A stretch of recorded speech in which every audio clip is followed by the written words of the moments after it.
Et c'est là où ils ont découvert que j'étais épileptique. J'ai été diagnostiquée, j'étais en CP. J'ai fait une crise généralisée en fait. J'ai convulsé, je perds connaissance et je tremble partout en fait. Il y a eu plein de moments où les profs auraient pu réagir et ils n'ont pas réagi.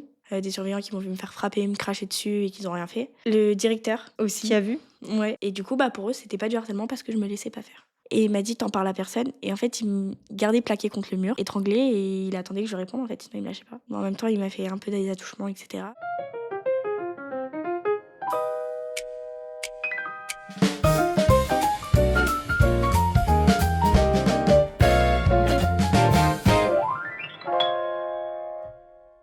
Bonjour à tous et bienvenue dans Micro et Ragot, le podcast où on vous donne le micro et vous nous racontez vos ragots. Aujourd'hui, podcast un peu spécial parce que du coup, on n'est pas au studio, on est dans le département du 53. On rigole parce que du coup, ça fait 50 fois que j'arrive pas à le dire. Vive la géographie. Aujourd'hui, on est avec Manon. Oui, Ça va? ça va et toi? Ça va. On est ici, pardon. Waouh, ça commence si mal. On est ici pour parler de toi. On va parler donc de sujets assez sensibles, Oui. donc c'est pas le moment de rigoler. C'est vrai. On va parler d'un déménagement qui a bouleversé toute ta vie, Oui. d'épilepsie Oui. aussi, de médicaments, Oui. de l'épilepsie aussi. qui a créé beaucoup de problèmes. Oui, c'est vrai. Et du coup, on va parler aussi de dépression. Mm. Si vous aussi, vous ne vous sentez pas bien, et du coup, si vous avez besoin d'aide, n'hésitez pas, il y a des numéros que vous pouvez appeler. Il y a le 3114, qui est du coup le SOS Suicide. Merci. Et il y a aussi le 18 si vous avez besoin d'aide. Du coup, c'est les pompiers, ils sont toujours là pour vous aider. On va commencer par parler du coup de ton enfance. Oui. Comment c'est passé et où s'est passée ton enfance du coup? Avant de déménager, j'habitais aux Yvelines. En Yvelines, dans le 78 du coup. J'ai été beaucoup avec la famille de ma maman, que je voyais tous les dimanches. On se réunissait tous. Et sinon, mon enfance, ça a été. Et du coup, c'est au déménagement où ça a un peu changé? Ah ouais, c'est un peu le déménagement qui a un petit peu bouleversé tout ça, ouais. Donc t'es passée dans des Yvelines, t'es partie où après? Dans le 53 du coup. 53. Et c'est là où du coup ça a un peu... Ça a été ou ça a été compliqué? Ça a été très compliqué. Ouais. Parce que j'étais qu'une enfant et on m'enlève... T'avais quel âge? J'avais 11 ans. 11-10 ans. On m'enlève tous mes repères. J'ai plus la famille du côté de ma maman que je voyais tous les dimanches. J'ai plus personne en fait. Ok, donc en fait à la base tu voyais tout le monde et d'un coup plus personne. Ouais. Qu'est-ce qui a motivé du coup ce déménagement? C'était un petit peu compliqué dans le village où on était.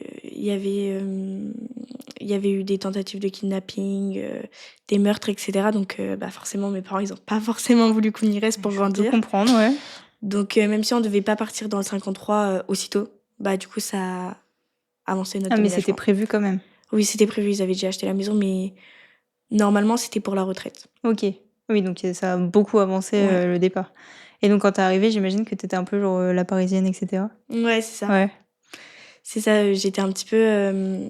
au début, non, parce qu'on est arrivé pendant les grandes vacances. Donc vu que je connaissais personne, j'étais pas sortie de chez moi. Et ça a été mon année de 5e où... c'était souvent comme ça qu'on m'appelait.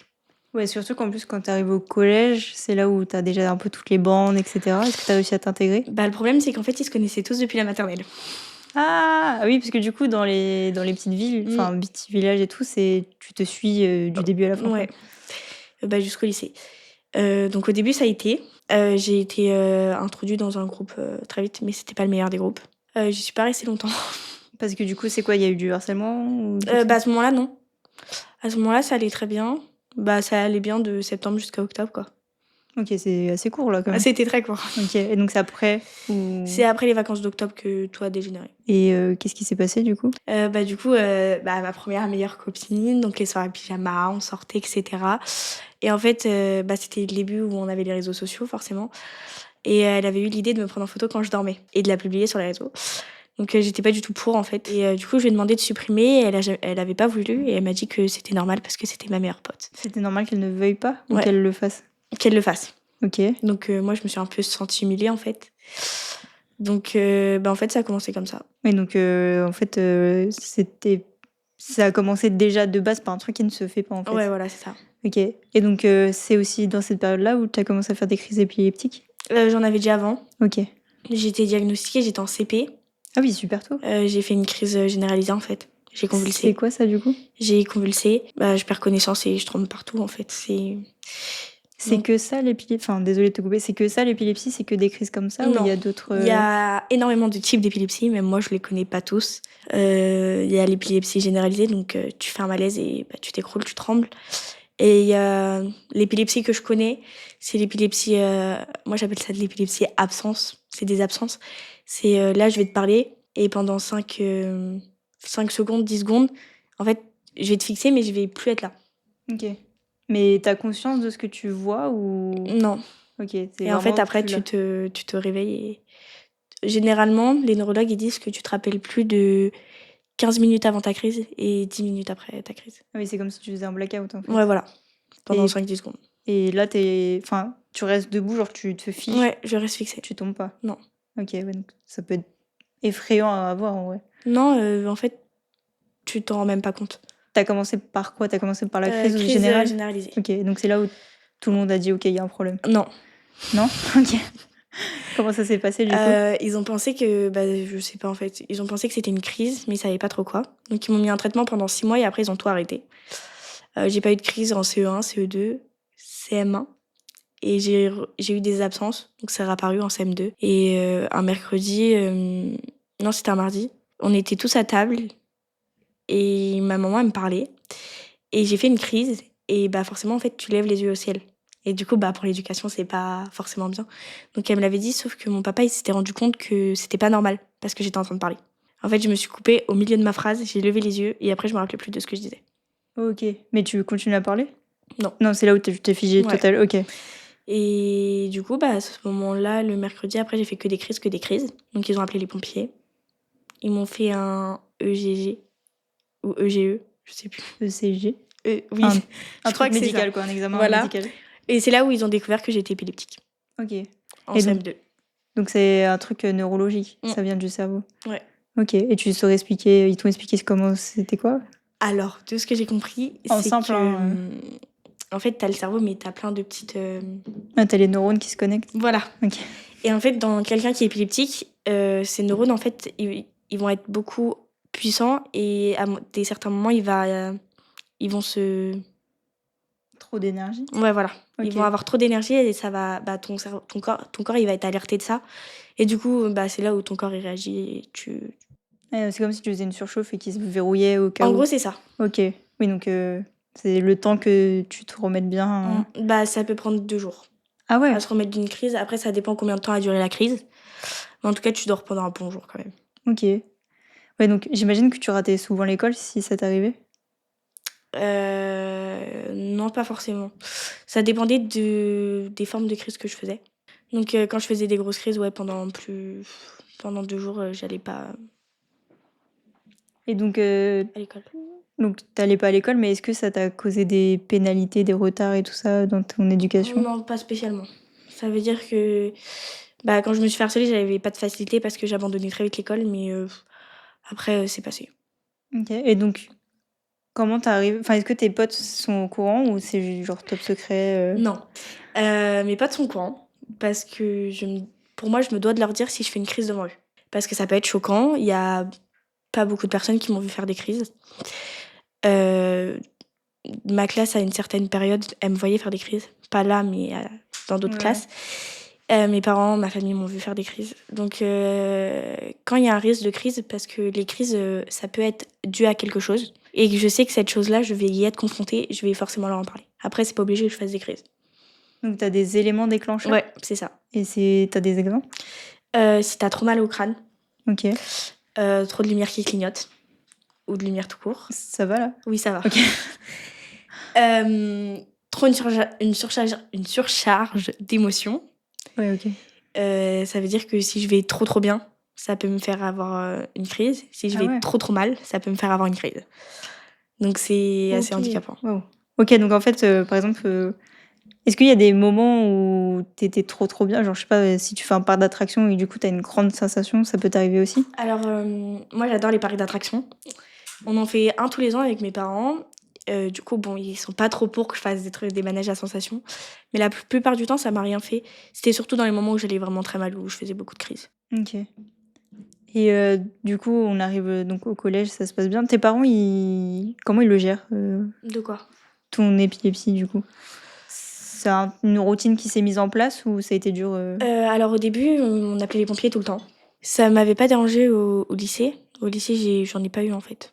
Au collège, pardon. J'en ai pas eu beaucoup, ou en tout cas, je me rappelle très peu. Des absences, j'en avais beaucoup, c'était le moment des absences, mais des crises d'épilepsie généralisées, non. Et pardon, désolée, j'ai un peu mes questions. Ouais, alors apparemment, tu te faisais un peu de mal. Oui. C'est aussi dû aux J'ai commencé crises? à cause de l'harcèlement, pas à Ok. cause de mes crises. Tu te faisais quoi si c'est pas trop indiscret? Je me faisais du mal, surtout au niveau des bras. Ok. Je me faisais beaucoup de mal. En fait, c'est que dès que j'arrivais pas à dormir, et bah, ça me soulageait. Du coup, Ça te permettait de mieux dormir? ouais, en fait, ça me permettait de dormir. Parce que du coup, ça te libérait de quelque chose ou c'est juste que du coup, tu te concentrais sur ça et pas sur autre chose? Bah, en fait, c'est que tellement ça me faisait mal de vivre ce que je vivais au collège parce que c'était extrêmement violent. Et ben en fait, je me faisais ça pour me soulager. Et surtout, en fait, pour pouvoir m'apaiser, bah, ça me faisait penser à autre chose, forcément. Donc après, j'arrivais à m'endormir et après, j'allais au collège comme si rien n'était.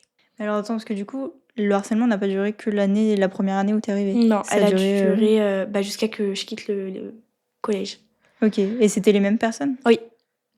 Et les profs, ils ont rien vu, rien fait? Alors les profs, ils ont vu, et c'est ça qui me frustre encore à l'heure d'aujourd'hui, c'est que les profs le voyaient. Il y a eu plein de moments où les profs auraient pu réagir et ils n'ont pas réagi. Les surveillants, j'en parle même pas. Des surveillants qui m'ont vu me faire frapper, me cracher dessus et qui n'ont rien fait. Ok. Le directeur aussi. Qui a vu? Ouais. Qui a vu, mais pas que. Une fois, on m'avait poussée dans les escaliers et je trouvais ça hyper violent, en fait. Et j'étais en train de pleurer et je suis allée voir le directeur. Il m'a dit OK. Et il a rien fait.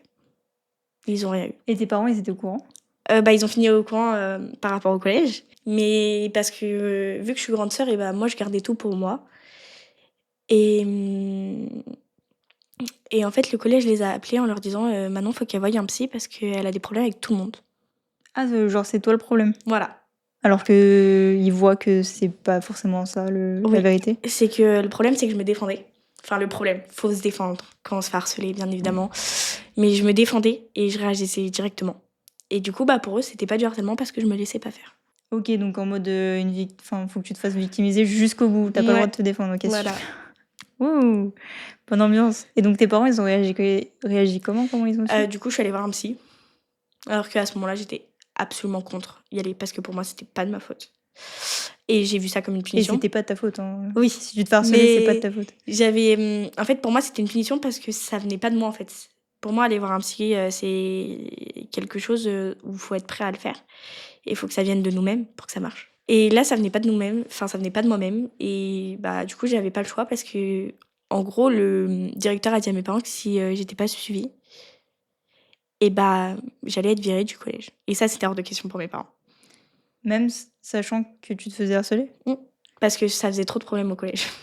Mais alors, ils auraient pas pu te changer de collège directement? C'est ce que je leur ai demandé. Ça, ils l'ont pas fait. Je leur en ai parlé encore il y a 6 mois de ça, parce que ça me touchait encore. Et en fait, c'est parce qu'ils ont pris conscience que c'était vraiment de harcèlement très tard après. Et ils ont pris conscience de ça parce que en fin troisième, quand ils ont vraiment vu dans quel état ça me mettait, parce que forcément, avec le temps, t'as encore plus de conséquences que Ouais, du coup, t'as subi Carrément. 3 ans de harcèlement? 3 ans. Ouais, donc même psychologiquement, t'es à bout en fait. Ouais. Donc c'est là où ils se sont dit, ok, c'est trop.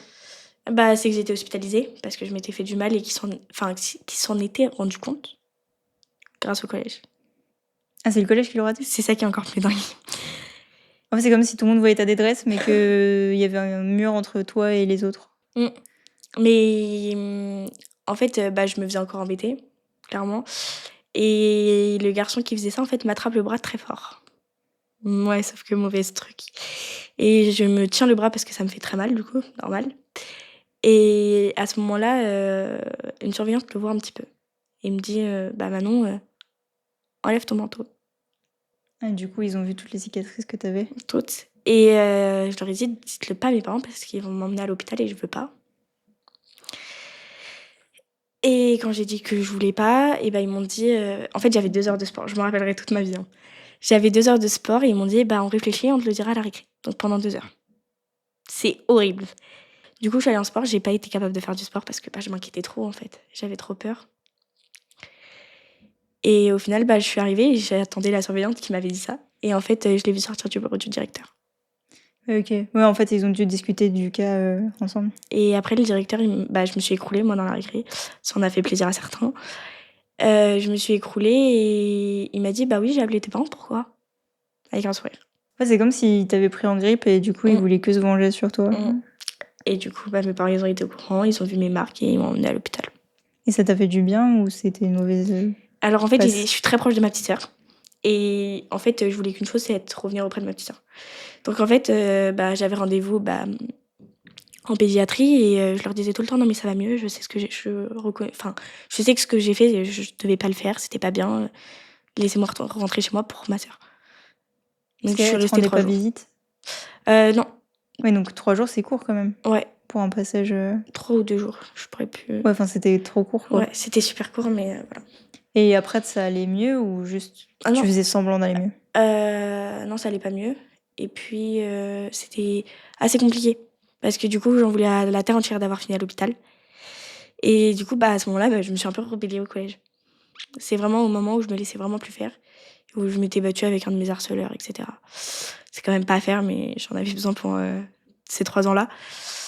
Et voilà. Et comment ça s'est passé après au lycée? Alors, Tu m'as dit que tout le monde se suivait de la maternelle au lycée, donc j'imagine que tu les as retrouvés. non, pas forcément, parce que j'ai fait attention dans quel lycée j'allais. Ok, t'as choisi quand même Parce qu'en le fait, lycée. pas grand monde m'aimait dans le collège, mais il y en avait qui me faisaient rien. Donc, et tout ce petit groupe-là, ils voulaient aller dans le même lycée. Donc t'as esquivé en fait. Donc, je suis juste pas allée dans ce lycée. Ok. Mais si je en crois mes questions, il s'est quand même passé quelque chose au lycée. Ouais. T'as eu du coup, j'imagine, une crise et quelqu'un t'a emmené à l'infirmerie, c'est ça? Non, Ok, pas du tout. pas du tout. J'ai été déléguée parce que personne voulait être délégué dans cette classe. On voulait tous pas être dans cette filière. C'est quelle filière? ATMFC. En Beaucoup de gros, lettres. c'est du ménage, de l'hôtellerie et de la lingerie. Ok. Alors qu'on voulait tous être en service à la personne. Donc, c'était pas notre truc. Il y en avait une qui avait mal à la tête. Du coup, je l'ai emmenée vu que j'étais la déléguée. Et en fait, dans l'après-midi, dans le midi, parce que c'était l'après-midi.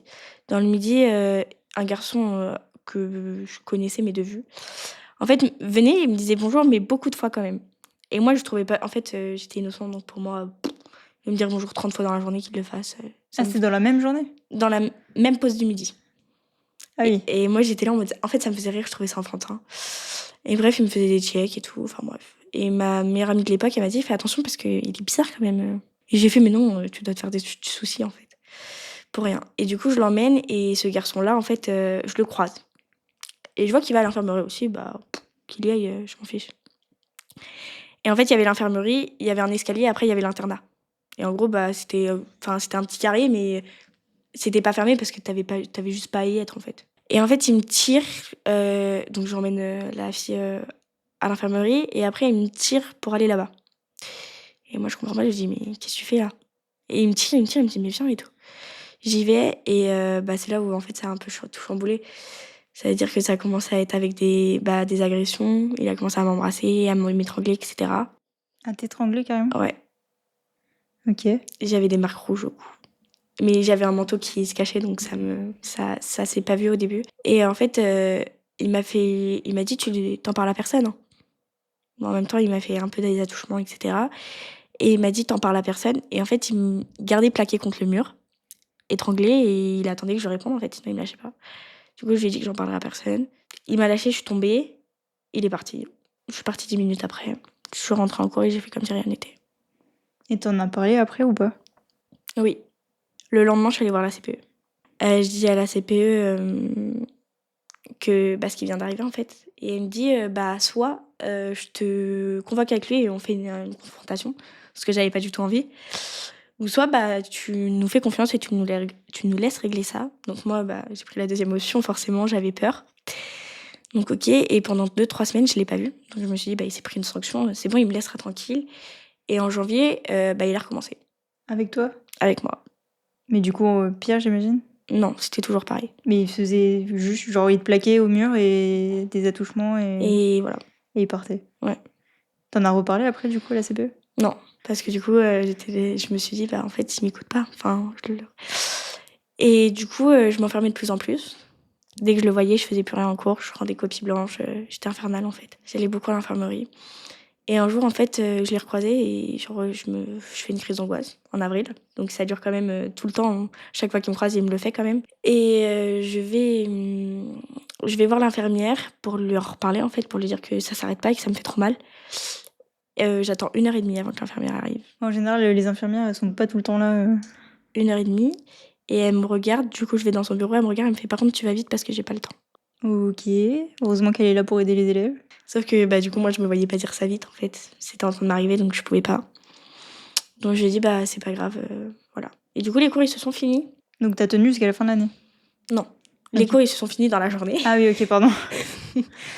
et quand ils se sont finis dans la journée et bah, moi, je suis partie prendre mon bus, en fait, je peux rien faire d'autre, quoi et j'ai croisé la prof qui m'avait, en fait, l'après-midi et le lendemain, en fait, elle a appelé mes parents pour dire que j'avais séché. OK, donc vu qu'elle t'a pas vue à son cours, Elle a pensé que j'avais séché et du coup, mes parents, ils viennent me chercher au lycée et même mon père, il me regarde, il me fait: «Tu faisais quoi, jeudi après-midi?» Et j'ai fait: «Bah, j'étais au lycée».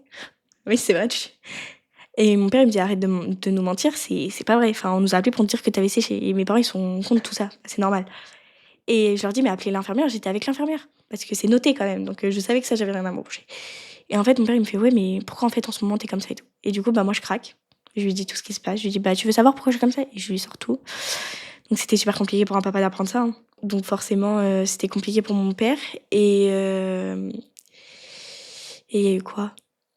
Je perds mes mots, c'est horrible. T'inquiète pas. J'imagine qu'il a eu une réaction, Alors non, Ah. je pensais clairement qu'il allait s'énerver, hein, parce que ça lui faisait mal et tout et bah, au final, pas du tout, il s'est pas énervé. En fait, il m'a dit: «Bah, ma fille, je suis là pour toi et je vais t'aider». Donc il m'a aidée, heu et mon père, il est très les adultes ont toujours raison. C'est un truc qui m'exaspère un petit peu, mais il a toujours pensé comme ça et c'est l'une des fois où il a pris ma défense et il a appelé le lycée le lendemain parce qu'il a dit: «C'est hors de question que tu mettes un pied encore là-bas», s'il y est encore. Et il a appelé le lycée et le lycée, ils ont dit: «Bah, après ça nous étonne pas, c'est pas la première à qui ça arrive». Et donc ils ont rien fait, genre? En fait et c'était du même garçon, hein, c'est pas un autre garçon, mais c'est les autres qui sont partis et mon père, il a dit: «Mais je vais pas vous lâcher. Je vais faire des arrêts à ma fille, elle viendra pas, mais elle est encore inscrite dans votre établissement» et à un moment donné, l'académie, ça va la Ouais, le bizarre. demander, ouais. Et mon père, parce qu'en fait, quand j'en ai parlé à la CPE, j'ai vu qu'elle avait écrit sur son carnet. Toutes Oui, les donc il y a CPE des ont un traces, en carnet. fait, ouais. Et moi, et en gros, elle a dit à mon père: «Non, bah non, elle m'en a jamais parlé». Et moi, j'ai dit à mon père: «Si, parce qu'elle l'a écrit et je peux me dire enfin, je La lui ai dit: date, "Je ouais. peux te dire la date". Elle l'a écrit». Donc je lui ai parlé. Et du coup, mon père, il a dit: «Bah, je vais prendre rendez-vous avec eux». Donc il l'appelle et il dit: «Je veux rendez-vous avec vous, le plus vite possible avec, la directrice et vous-même». Et moi, je dis à mon père que pour moi, c'est important que j'y aille parce que, bah, c'est ce qui m'est arrivé, en fait, c'est à moi qui doit parler. Donc arrive ce moment, la directrice, elle dit: «Bon, ça a dû pas être si traumatisant, sinon elle serait pas revenue dans le lycée, elle aurait pas réussi». Wow, OK. C'est fou de minimiser à ce point-là, quand même. Oui et bah, du coup aussi j'ai porté plainte, hein.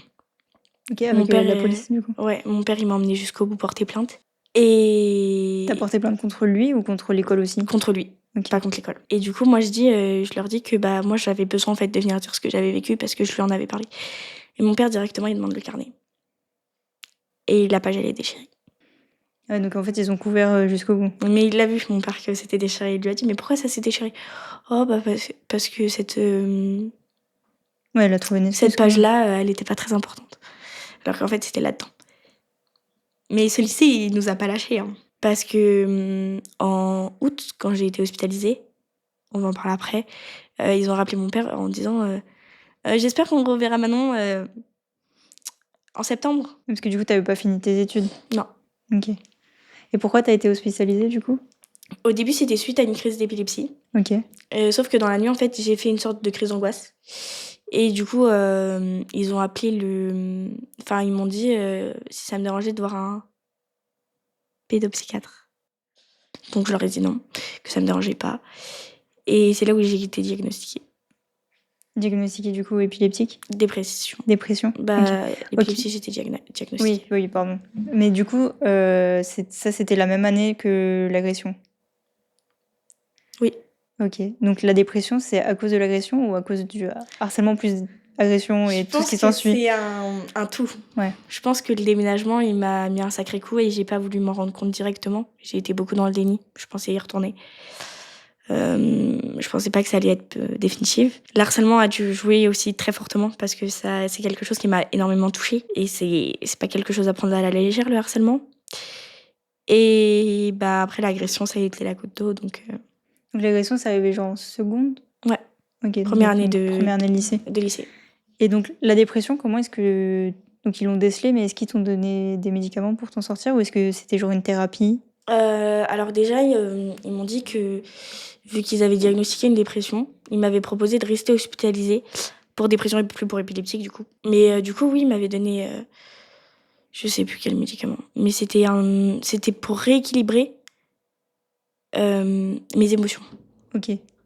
Parce La que... chiépatine, bah c'est ce que j'ai pris, mais je sais plus si c'est ça que je prenais encore à ce moment-là. J'ai beaucoup changé de traitement. Est-ce que maintenant ça va mieux? La dépression, je me suis rendu compte encore il y a pas longtemps, c'est quelque chose qui, je pense, me quittera pas pour l'instant. Mais il y a des périodes où ça ira mieux et il y a des périodes où c'est un peu plus compliqué, oui. Parce que du coup, c'est vraiment une maladie. Oui, c'est une maladie psychique. Ça, c'est une question que je me suis toujours demandé. C'est un truc que tu as toujours en toi ou ça se déclenche? Non, ça se déclenche. Ok. C'est soit par rapport à un élément déclencheur que cet élément-là, donc ça peut être plein de choses. Soit c'est plein d'éléments qui se déclenchaient. Et du coup, t'allais dire un truc? Non. Pardon. Les effets secondaires, c'est sur ces médicaments-là que tu les as eus? C'était pas cette période-là. Ok, pardon, je mélange toutes les Si, histoires. si c'était à cette période-là, Ok. si, pardon. Si c'était à cette période-là, parce que du coup, j'avais l'épilepsie, plus la dépression. Ok, donc médicaments pour l'un et médicaments pour l'autre. Et les neurologues j'ai perdu le mot. Pédopsychiatre? Ouais, voilà. Ils ne se mettent jamais d'accord sur les traitements. Donc ça veut dire qu'en fait, ils font dans leur coin. Et soit ça passe, soit ça Ah oui, casse. donc ça mélange pas forcément l'un et l'autre. Sauf qu'il y a des traitements que tu peux pas mélanger avec d'autres traitements, parce que ça peut être trop risqué. Et moi, ça n'a pas été vérifié. Aucun des médecins a vérifié tes traitements Ils ont de base? vérifié leurs traitements, genre tous les traitements épileptiques que j'avais. C'était bon, ils pouvaient être mélangés ensemble. Tous les traitements pour la dépression et pour les changements d'humeur, c'était bon. Mais mixer les deux, bah ça n'a pas été fait. Mais c'est bizarre parce que normalement, même le dentiste, il te demande est-ce que vous avez déjà des médicaments? Bah, ils savaient que j'avais des traitements, mais ça n'a pas non plus choqué plus que ça qu'à 16 ans, 15-16 ans, j'avais 16 médicaments 16. à avaler, matin et soir. Bah 8 le matin, 8 le soir. Wow, c'est énorme. Oui. Et du coup, ça s'est pas du tout bien mélangé. Non, mes parents ils me forçaient à les prendre parce que moi je suis quelqu'un qui prend pas beaucoup de traitements. Et là, après avoir été du coup hospitalisée, j'ai perdu mon chien. Donc encore un coup psychologique. Bah surtout que je venais juste de partir, enfin de rentrer chez moi en fait. On est parti en vacances, il est décédé quand on était en vacances et c'était le chien de ma vie quand même. Et Donc, tu l'avais depuis petite? ouais, Ok, ouais. je l'ai vu bébé, je l'ai vu grandir. Donc ça a été très compliqué. Donc je suis retournée à l'hôpital. Et là, c'était un carnage. Je voulais rien faire, je voulais pas me soigner, je voulais rien parce qu'en fait, là, la dépression, elle est tombée encore plus bas, quoi. Et après, quand je suis sortie, là, c'est là où je me suis forcée à prendre mes traitements. Et donc ça allait mieux? Au début, ça allait mieux. Donc j'ai fait toute une année scolaire comme ça. J'avais beaucoup de coups de fatigue, mais ça allait. Et c'est pendant les grandes vacances où ça allait plus. Parce que tu les prenais toujours? Toujours. Ok. Et en fait, c'est là où mon corps, en fait, il a commencé à lâcher de façon très compliquée parce que je n'arrivais même plus à marcher.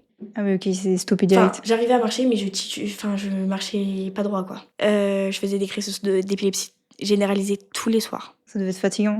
Tous les soirs, je faisais des crises d'épilepsie. Ma dépression, elle s'empirait, alors que je prenais les traitements qui étaient adéquats. Donc en fait, les médicaments empiraient les deux maladies en même temps. Ok. Et voilà, donc ma petite sœur qui me retrouvait en train de faire des crises d'épilepsie, qui devait aller voir mon père pour que mon père... parce que mon père, il a passé Une formation? une formation pour tout ce qui est épilepsie, arrêt cardiaque, tout ça. Mais il l'a fait surtout pour l'épilepsie, pour moi m'aider, pour éviter d'appeler l'hôpital tout le temps. Ça servait à rien, parce que je rentrais en fait tout le temps, donc il n'y avait pas d'examen supplémentaire, quoi. Donc il le faisait. Après, il me mettait dans mon lit, parce que j'avais même pas la force d'aller dans mon lit. Je me couchais, le soir, et le lendemain soir, ça recommençait. Donc mon corps, les crises d'épilepsie, ça fatigue beaucoup le corps. Donc la dépression qui était en plus, et c'était super compliqué. Au point que pour les vacances, mes parents ils m'avaient loué un fauteuil roulant pour que je puisse aller avec eux. Ah ouais. Et après, bah, j'ai fait la bêtise que j'avais faite. T'as fait une tentative de... Ok. Du coup, on va mettre TS, donc tentative de suicide. Ouais. Et c'était parce que du coup, t'étais au fond à cause des médicaments. En fait, j'étais au fond du trou et en même temps, je me disais, en fait, ça va soulager tout le monde. Ok, ouais. Mais du coup, c'était le mindset de la dépression qui te faisait penser ça. Qui t'a retrouvé, du coup? Mon grand frère. Ça n'a pas dû être simple, j'imagine. Ça a été très compliqué. Après, bon, ça va parce que j'étais au point de le faire, mais j'avais rien autour de moi, j'avais rien. Enfin voilà, il m'a juste retrouvé sur une chaise, quoi. Mais oui, ça a été très compliqué pour lui. Ça a été compliqué pour ma mère, pour mon père, enfin pour tout le monde en soi. Et après, bah, j'ai eu un blackout. Un blackout? Ouais. C'est-à-dire que du coup, tu te rappelais même pas pourquoi tu l'avais fait? Oui, je me rappelais pas de pourquoi je l'avais fait parce qu'en fait, je suis allée dans 2 hôpitaux. Je suis allée à celui de... Je sais pas si je peux dire le nom. Si tu veux, oui. Je suis allée à celui de Laval et celui de Château-Gontier. Je me rappelle pas de mon passage à Laval. Ça a duré combien de temps? 2 semaines. Ah oui, quand Une même. semaine, 2 semaines, je sais plus. Enfin, c'est un long blackout. Ouais. Et en fait, c'est parce que j'étais à cause des médicaments. Et bah, du coup, en fait, ils ont fait arrêter tout le traitement. Et du coup, bah, ça a été très compliqué parce que j'étais addict, entre guillemets, mon corps était addict à ces médicaments. Et du coup, bah, j'ai dû faire une grande. Je sais pas comment dire. Mais pendant quelques temps, ils m'ont mis aucun traitement. Un sevrage, ouais. Ouais, un sevrage de médicaments. Et donc, t'as passé 2 semaines là-bas? Et après, ils m'ont transférée en psychiatrie. Ok. Adulte, à 16 ans. C'est pire que l'enfance? Enfin, c'est pourquoi il est adulte et pas pédopsychiatrie? Parce que bah, du coup, pédopsychiatre, c'est de 0 à. Enfin, 0, je sais même pas, mais c'est entre très jeune et jusqu'à 16 ans. Ah oui, ok. Oui, à 16 ans, il considère déjà que t'es un adulte. Et de 16 ans bah, jusqu'à la fin, quoi. Et bah, t'es en psychiatrie adulte. Et t'es resté combien de temps là-bas? 1 mois. Et là, tu t'en rappelles? Oui. Donc, t'étais toujours en sevrage ou ton corps allait mieux? J'étais en chambre d'isolement. Ah oui, carrément. Oui. J'étais en chambre d'isolement.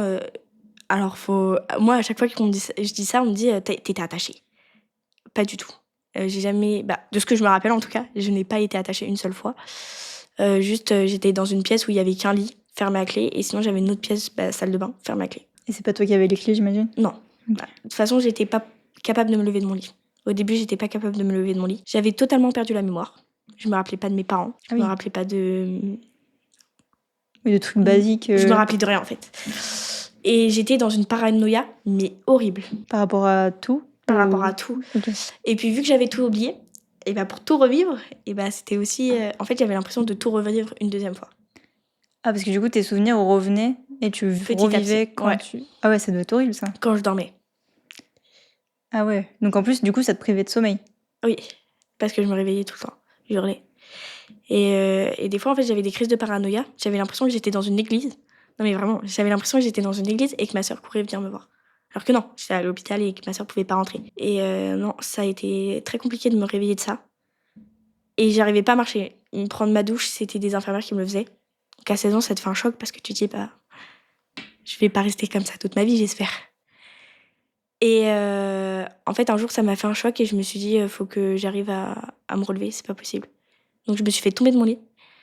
Je me suis accrochée à ce que je pouvais et je me suis remise debout. Et j'ai tapé sur la porte en disant que j'étais debout. Parce que du coup, tu voulais te forcer à essayer de tenir debout. Ouais. Et c'est comme ça que ça a fonctionné ou... Oui. Ouais. Et au bout de combien de temps, du coup, t'as réussi à réapprendre à marcher, etc. et à sortir de tout ça? Quand je me suis réveillée, parce que bah, du coup, je sais pas combien de temps j'y ai été comme ça à Château-Gontier, je pense que ça a pris 3, 4, 5, enfin 5, 6 jours. Quoi. Ok, ouais, donc ça reste super long. Quoi. C'est-à-dire qu'en 6 jours, quand même, t'as quand même revécu toute ta vie. Ouais, donc intense, j'imagine. C'était, oui. Et tes parents pouvaient te rendre visite ou pas à ce moment-là? Je sais plus, je me rappelle plus. Ouais, du coup, t'as très peu de souvenirs. Non. Quand t'es sortie, est-ce que t'as pu reprendre une vie normale, entre guillemets? Pas au début, parce que mes parents ils voulaient pas que je retourne à l'école. Et moi, j'étais d'accord avec eux. En fait, j'avais trop été traumatisée par l'école. Mais en fait, j'avais envie d'y retourner au fur et à mesure du temps parce que je m'ennuyais. Ouais, parce que du coup, tu restais chez toi? Je m'ennuyais. Du coup, j'y suis retournée. Quand j'en ai parlé à mon père, il m'a dit « Ok, mais tu n'arrêtes ni rendez-vous, ni traitement. » Rendez-vous, du coup, chez les médecins? Ouais. Parce que j'avais un rendez-vous psychologue toutes les semaines. Et j'avais un rendez-vous avec un psychiatre une fois par mois pour les traitements. Ouais, parce que en fait, je peux comprendre que ton père ait... Enfin, que ta famille ait peur, parce que du coup, ça a dû être dur aussi pour eux. Oui, forcément. Est-ce que t'en reparles de temps en temps avec eux? Non, Pas du tout? C'est devenu un sujet super tabou parce que c'est quelque chose qui les a fait beaucoup souffrir et moi aussi. Donc ça, on n'en parle plus. Après, je sais très bien que quand ça va pas, je peux très bien les appeler, ils seront toujours là pour moi. Mais non, cet épisode-là de nos vies, on n'en parle plus. Et donc ça, c'était, tu au lycée? Ouais, j'avais 16 Toujours? ans. Ouais. Comment est-ce que après, une fois que tu es sortie de tout ça, donc pas à pas revenir à l'école, ça s'est bien passé ou pas? Ça s'est bien passé, oui, parce que je changeais de filière, déjà. Je changeais de lycée aussi. Ça aide beaucoup, j'imagine? Oui. Et j'avais un emploi du temps aménagé. Sur mon lycée, sur ça, je peux rien dire. Et il s'adapte beaucoup aux élèves. Donc je crois que j'allais en cours non, pas mardi matin, mercredi matin et vendredi matin. Du coup, ça te permettait de te reposer aussi en Ouais. même temps? Mais du coup, c'était une année blanche. Elle a pas compté dans mes examens. Mais ça t'a permis de remettre pas à Ouais, pas le c'est pied ça. en dehors de la maison, quoi. Mmh. Et aujourd'hui, du coup, comment est-ce que tu dynamises un peu ta vie? Est-ce que tu as toujours un peu ce «faut que je me repose» ou est-ce que tu peux être un peu plus à l'aise maintenant? Alors, je me repose pas OK. parce que je suis une pile électrique.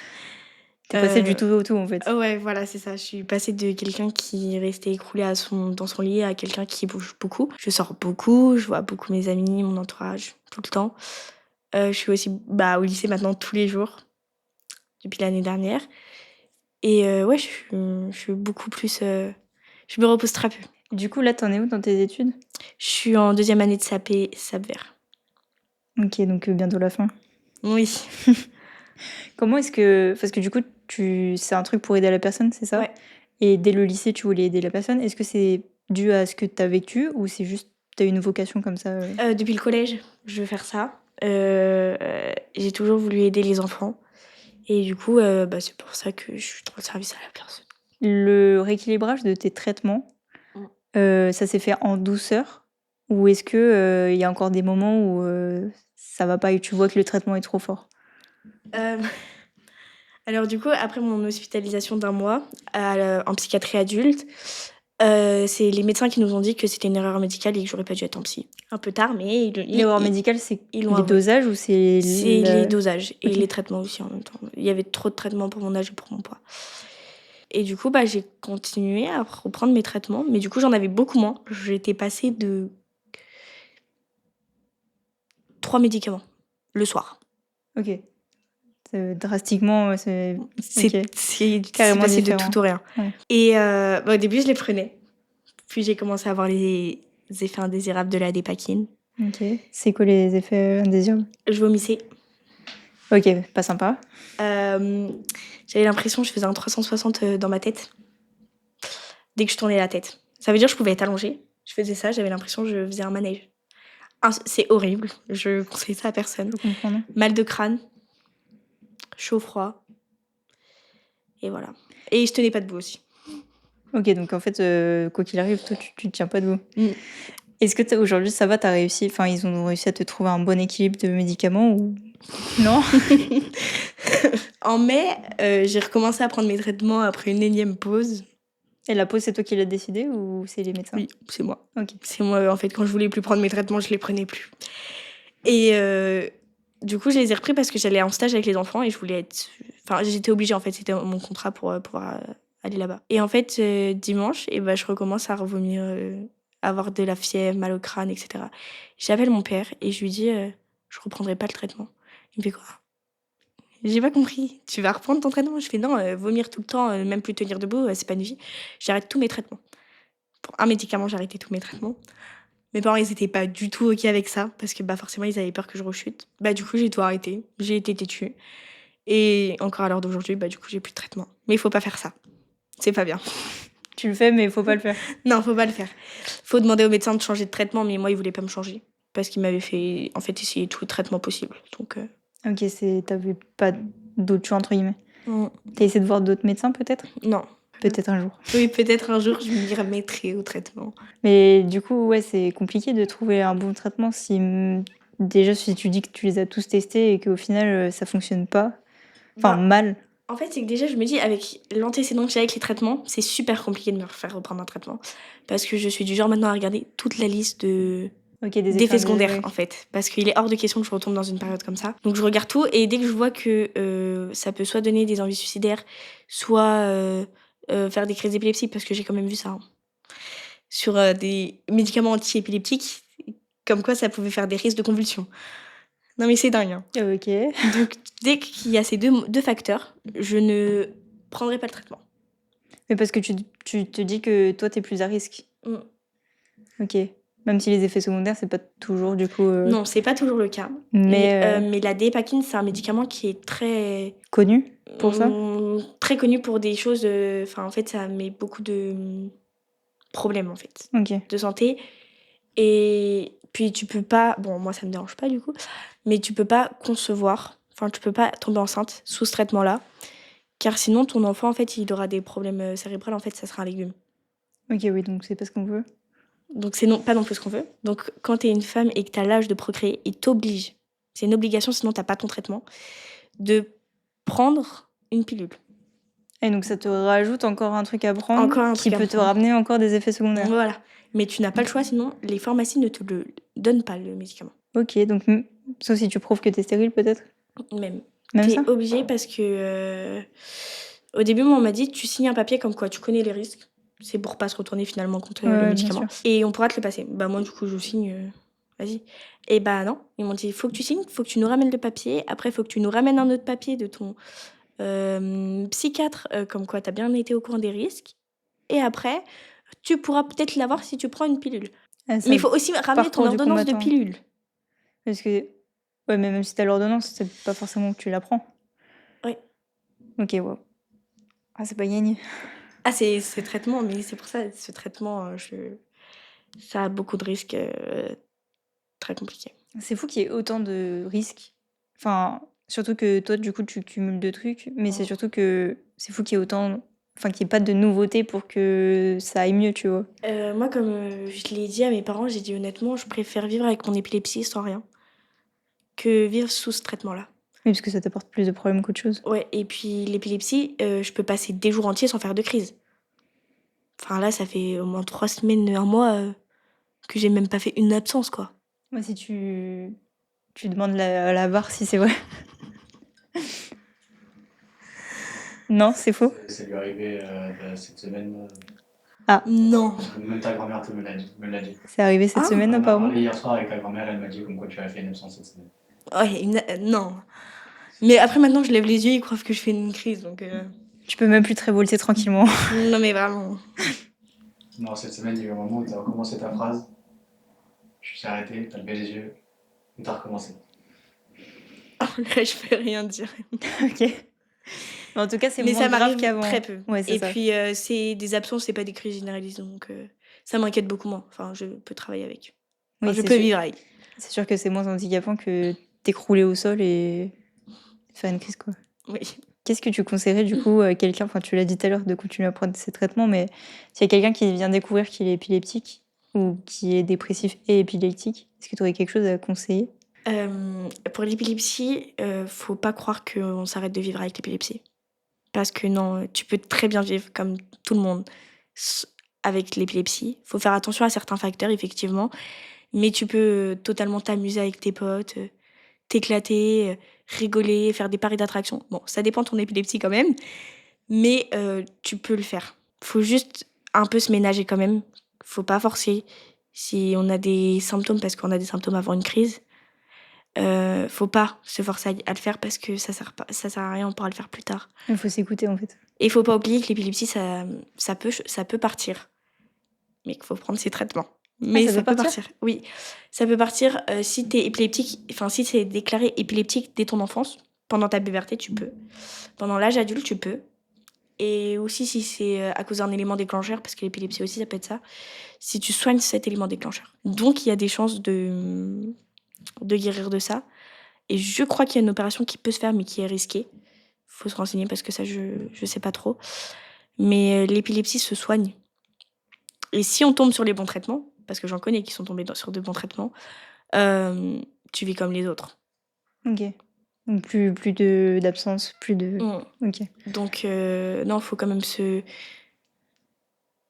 mettre dans la tête qu'on peut faire tout comme les autres. C'est un handicap ou une maladie, ça, je sais jamais. Mais c'est pas pour ça qu'on peut pas vivre comme les autres. Et pour la dépression, c'est pareil. Faut pas écouter les gens qui disent qu'on est feignant ou qu'on n'a pas envie de faire ça parce qu'on a juste la flemme. Euh, la dépression, c'est une vraie maladie et il faut la prendre en conséquence. Et il faut faire les soins adaptés pour ça. Euh, S'il y a des pensées noires, faut en parler. Et il faut penser à qu'il y ait des gens autour. C'est pas toujours simple, mais il faut y C'est penser. pas toujours simple, mais il faut y penser et il faut sortir un maximum. Sortez un maximum, éclatez-vous, pensez à autre chose. Ah, se Et- libérer, en fait. Et ça ira. Même si c'est pour pas parler de ce qui va pas, juste sortir et voir des gens, ça peut soulager. Ça fera pas partir, mais ça peut soulager. Et prendre ses traitements. Très belle conclusion. On me dit à l'oreillette qu'il y a une petite question à ajouter. Du coup, c'est sur quelque chose qui s'est passé en juillet. Oui. Ok, est-ce que tu veux nous en parler?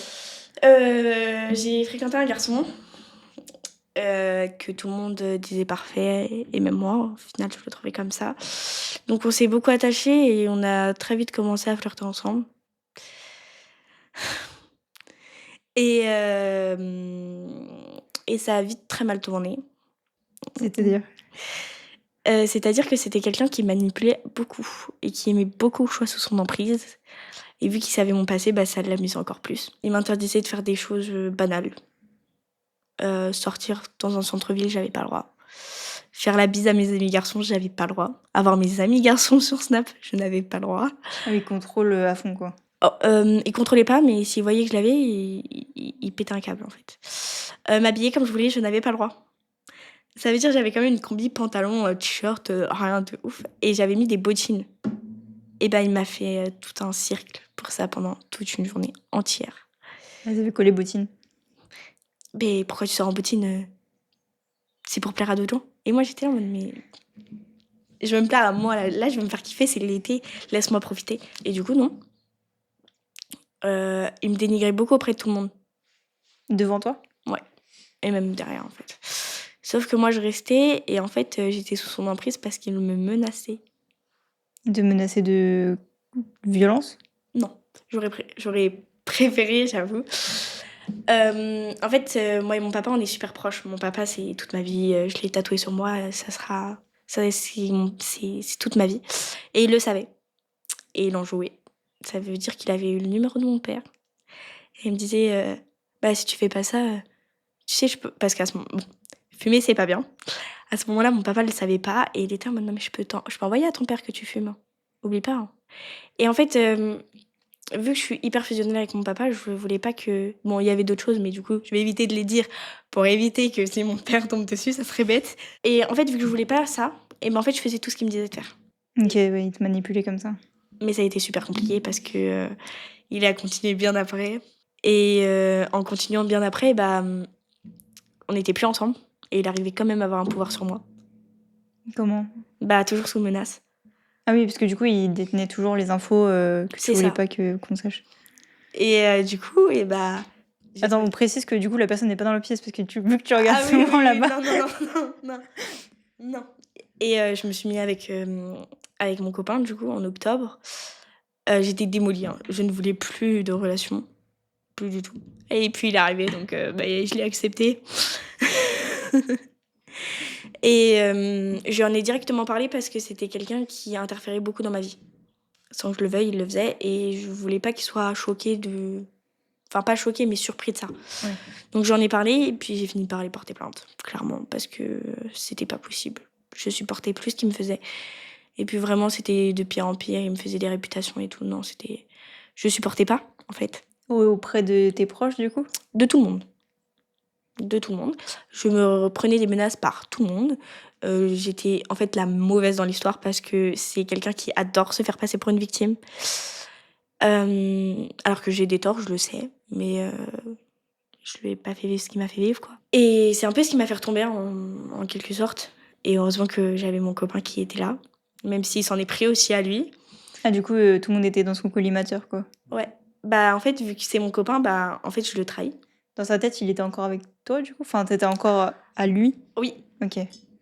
Alors qu'il savait qu'on était pertinemment plus ensemble, vu qu'il sortait avec Ah, il était avec quelqu'un d'autre? d'autres filles.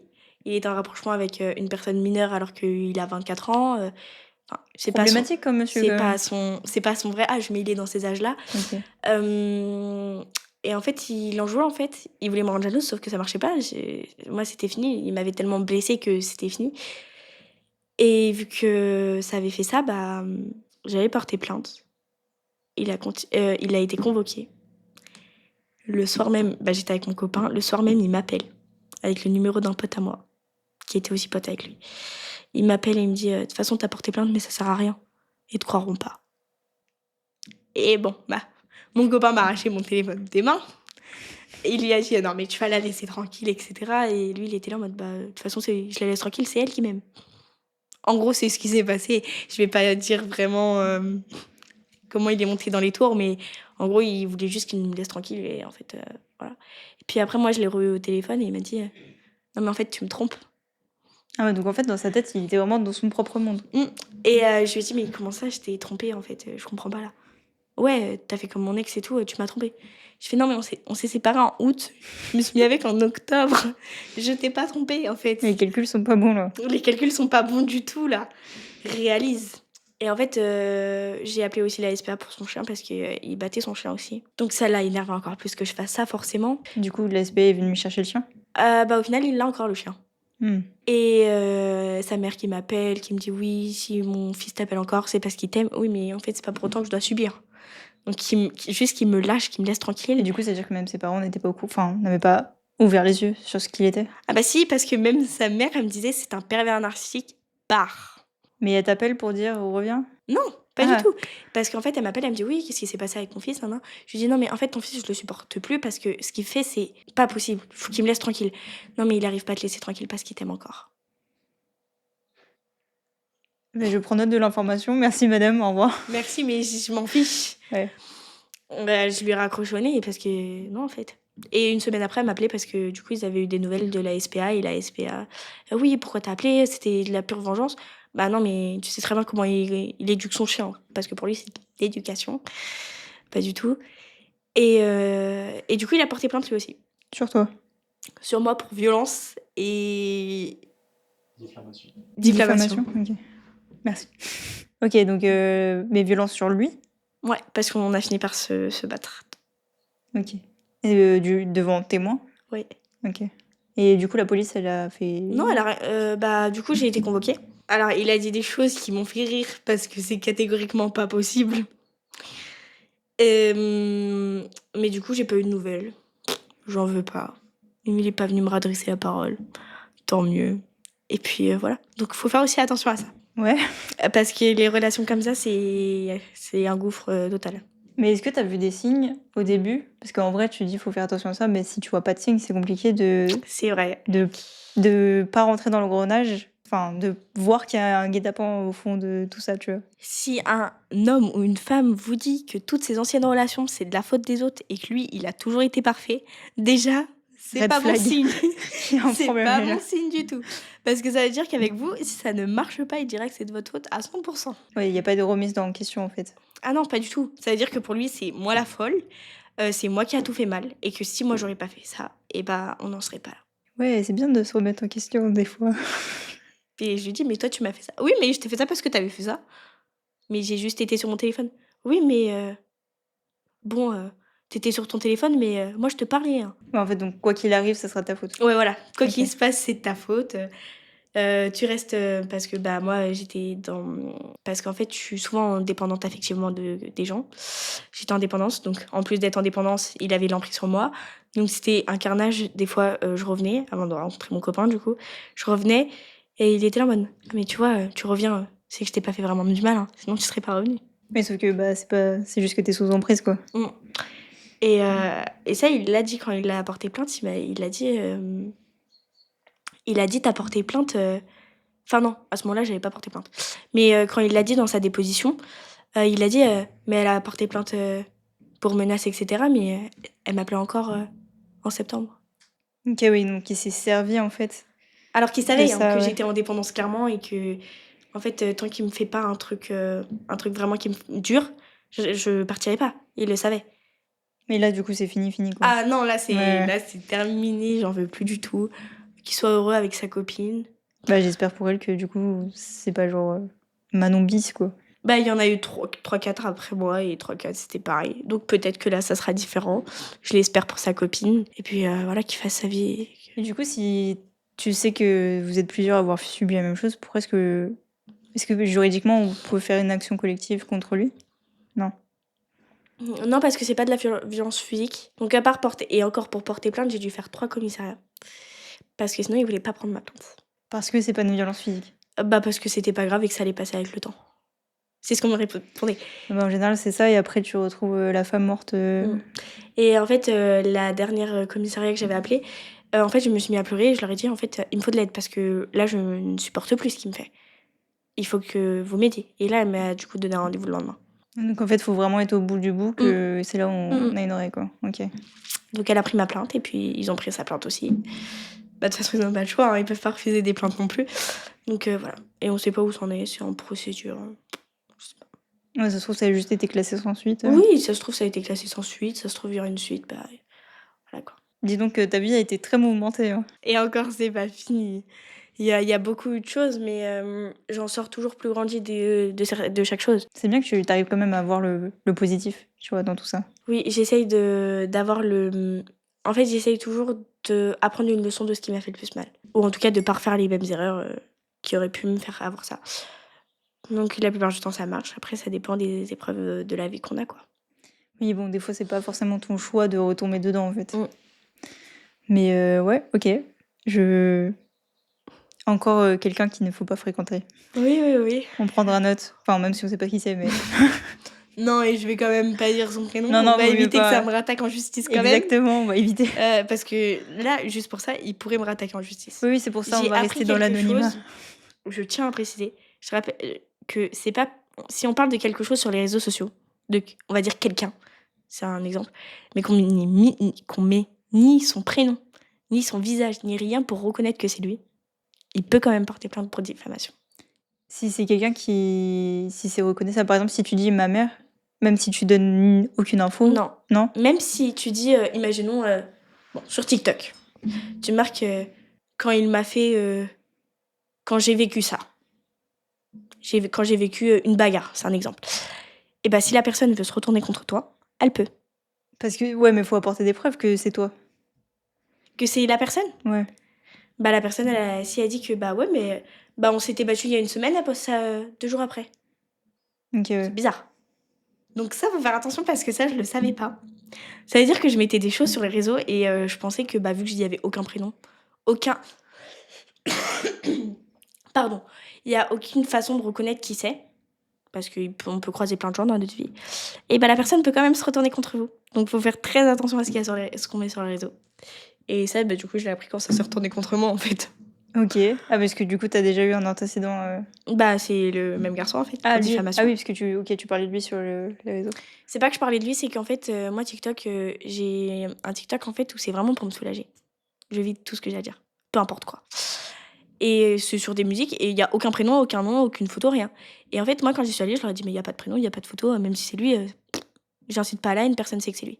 Bah oui, mais il peut quand même se retourner contre vous. Et c'est là où j'ai appris qu'il pouvait se retourner contre moi, effectivement. Ok, donc toi, t'as des preuves, tu portes plainte, c'est classé sans suite. Ah oui, surtout Mais que la j'avais diffamation... j'avais des messages, j'avais des audios, j'avais des appels, j'avais plein de trucs. Après, je sais pas si c'est passé sans suite. Parce que vu qu'il a porté plainte, du coup, ça doit relancer l'enquête, etc. Donc, je sais pas. Eh ben, on en a appris des choses. J'avoue que celle-là, je m'y attendais pas. Ok. De la plainte, mais moi non plus. Parce que j'ai appris ça en janvier. Tout ça s'est passé août, début septembre. Oui, donc en fait, c'est super récent, là. Mais c'est super long en soi. Oui. Des événements qui se sont passés en septembre, il a porté plainte en janvier. Oui, donc en fait, il peut faire rétroactivement, en fait. Là, ça se trouve, il va voir ça... Enfin, j'espère pas, mais du coup... Après, s'il le voit, c'est pas grave. Parce qu'en soi, je le dénigre pas. Je dis ce qui s'est passé. C'est des faits, ouais. Donc, c'est des faits vrais. Donc, s'il veut reporter plainte, je sortirai encore la même chose. Oui, je l'ai dit, mais c'est ce qui s'est passé. Donc, je vais pas mentir, je vais pas dire. Franchement, c'était quelqu'un qui a super pris soin de moi. Et c'était quelqu'un d'adorable avec moi, alors que pas du tout. Voilà. Bah, c'est surtout que ce que tu dis ici, je pense que tu le diras aussi devant la police, peu importe qui t'écoute, en fait, vu que c'est ton histoire, Ouais. tu le dis, quoi. Oui. Et puis, C'est pas une honte de se faire avoir de temps en temps. Bah, on s'est tous un peu arnaqués au moins une fois dans notre vie, je Oui. pense. Et bah, j'espère que là, c'est la seule fois de ma vie parce que c'était costaud quand même. De partir de ça a été dur. Heureusement, du coup, j'ai eu mon copain. Parce que sinon, je pense que j'en serais pas encore sortie à l'heure d'aujourd'hui. Hein. C'est un peu lui qui m'a relevé de tout ça quand même. Donc, Une bonne personne croisée au bon moment. ouais, voilà. Alors que je m'y attendais vraiment pas, hein, lui, hein, quand même. Hein. Bah, du coup, on finit sur cette Ouais. petite touche positive de. Après, si je peux rajouter, il a continué quand même pendant 2-3 mois de la relation. Oh oui, ça va. C'est vrai, c'est Pendant vrai. 2-3 mois de la relation, il était là sans cesse. Il a inventé pas mal de choses pour essayer de nous séparer. J'ai envie de lui donner un micro pour qu'il participe au podcast. Il lui a envoyé un message et il lui a dit si tu quittes pas Manon dans 2 jours, je dis tout à son père. Ah ouais? Ça a été souvent des menaces comme ça, tout le temps. Ah, c'est fou. Je souris, mais de Ouais, très je me net, doute. de nerfs. Ok. Donc, non, ça a été. Ouais, mais du coup, vous avez vécu déjà quelque chose de fort tous les deux. Ah bah. Ou c'est que ça vous a soudés? Bah, on n'avait pas le choix en fait. C'était soit ça, soit on se séparait finalement. Donc, oui, ça nous a aidés quand même. Enfin, ça nous a pas aidés, non. Mais, Oui, non, mais. ça nous a fait grandir. Donc maintenant, on vous souhaite que du bonheur et de la zénitude. Ah oui, s'il vous plaît, un petit peu, parce que là, on enchaîne, c'est pas possible. Bah, merci beaucoup en tout cas d'être venu. De Parce rien. que en plus, il faut savoir, c'est que ça fait 1 an qu'on est censé faire ce Ça podcast. fait Bon, depuis 8 juin. mois, ouais, c'est ça. Juin. Ouais, Juin, 8 mois. mai. Mai-juin, que ouais, il faut qu'on fasse ça et que. Mais on est là. On est là et on l'a fait, c'est bon. Et on l'a fait, ça y est. Enfin. Enfin, ouais. Mais très bonne discussion, j'ai appris beaucoup de choses. Parce que du coup, je connais pas du tout l'épilepsie. Et puis la dépression, en vrai, maintenant, on a tendance à dire je suis assez vite, je suis en dépression, alors que Ah oui, pas il faut se faire forcément. diagnostiquer avant. Oui, c'est ça. Faut surtout se faire diagnostiquer avant de dire qu'on est en dépression. Parce qu'on peut se sentir mal et pas être en dépression. Mais si ça dure dans le temps, oui, il faut aller se faire diagnostiquer. Pour avoir les soins nécessaires, il faut se faire diagnostiquer. Très important. C'est très important. Et c'est pas une honte non plus. Hein. Non, bah non, c'est surtout Et pas. de voir des spécialistes, c'est pas une honte et ça aide. Et puis un jour, tu t'en sors. Moi, je milite pour les gens qui prennent soin de leur santé mentale. C'est super important. Bah, c'est surtout que pas assez de gens le font. Oui. Mais prenez soin de votre santé mentale, s'il vous plaît. Oui, vraiment, vraiment. C'est une belle conclusion. Oui, c'est une belle conclusion. Je trouve aussi. Je vais te remercier pour la 3e fois, mais merci d'être venu. Et je vais te dire de rien pour la 3e fois. Si vous voulez prendre la place de Manon, n'hésitez pas. On a un petit formulaire dans la description YouTube. Tout le monde est le bienvenu. On se déplace. On Oui. va jusqu'au fin fond de votre campagne si vous avez besoin. N'hésitez pas à nous contacter. Vous pouvez aussi nous contacter sur nos réseaux sociaux. N'hésitez pas aussi à vous abonner. On a Instagram, TikTok, Twitch, Facebook, YouTube et toutes les plateformes de streaming audio, même si c'est pas des réseaux sociaux en soi. N'hésitez pas à vous abonner, commenter et partager, liker la vidéo. C'est super long à chaque fois à dire. Mais vraiment, merci beaucoup. Ça nous donne beaucoup de force de voir que vous êtes de plus en plus nombreux en plus. Donc merci vraiment à tous ceux qui s'abonnent sur toutes les plateformes. Ça nous donne chaud au cœur et surtout, ça nous permet de mettre des histoires en avant comme celle de Manon. Et ça nous donne la force de continuer. Donc vraiment, merci à vous parce que vous êtes aussi importants, même si vous n'êtes pas dans cette pièce. Je vous souhaite une excellente soirée, un bon week-end et à la semaine prochaine. Au revoir. Au revoir.